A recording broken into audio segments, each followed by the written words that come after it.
বলিউডের ভাইজান খ্যাত অভিনেতা সালমান খান এক নামে যাকে ভারত সহ গোটা বিশ্ব চেনে। দীর্ঘ ক্যারিয়ারে উপহার দিয়েছেন অসংখ্য সুপারহিট সিনেমা, তবে পর্দার সফলতা তার ব্যক্তি জীবনে ছায়া ফেলতে পারেনি। বয়স 60-এর ঘরে গেলেও আজও তিনি রয়েছেন অবিবাহিত।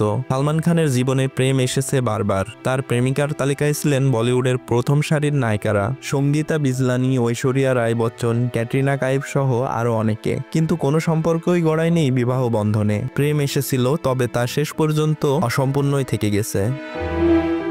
প্রায় নানা অনুষ্ঠানেই তার বিয়ে না করা নিয়ে প্রশ্ন ওঠে, যেমনটা হলো এবারও কপিল শর্মার জনপ্রিয় কমেডি শো এর নতুন সিজনে। সেখানেই গুরুগম্ভীর মেজাজে সালমান খানের মুখে শোনা গেল বিয়ে না করার পেছনের কারণ। কপিল শর্মার শো মানে হাস্যরস আর মজার কথাবার্তা। সেখানে সালমান খান উপস্থিত থাকলে তার বিয়ে নিয়ে প্রশ্ন উঠবে, সেটাই স্বাভাবিক। এবারও তার ব্যতিক্রম হয়নি। শুধু তারই নয়, উঠে এসেছে তার দুই ভাই আরবাজ খান ও সোহেল খানের বিচ্ছেদের প্রসঙ্গও। প্রসঙ্গে সালমান খান বলেন, আগেরকার মানুষেরা ছিল অসাধারণ সহনশীল, কত কিছু তারা সহ্য করতেন। এখন ঘুমের ঘোরেও যদি কারো গায়ে পা লেগে যায়, সেটাও বিচ্ছেদের কারণ হয়ে দাঁড়ায়। তিনি আরো যোগ করেন, ছোট ছোট কারণে আজকাল বিয়ে ভেঙে যায়। কেউ যদি নাক ডাকেন তাতেও সমস্যা। তারপরও বিয়ে করলে কত খরচ, আর বিচ্ছেদ হলে খোরপোশ, অর্ধেক সম্পত্তি হাতিয়ে নিয়ে চলে যাবে। এত ঝামেলার কি দরকার? আমি খুব ভালো আছি একাই।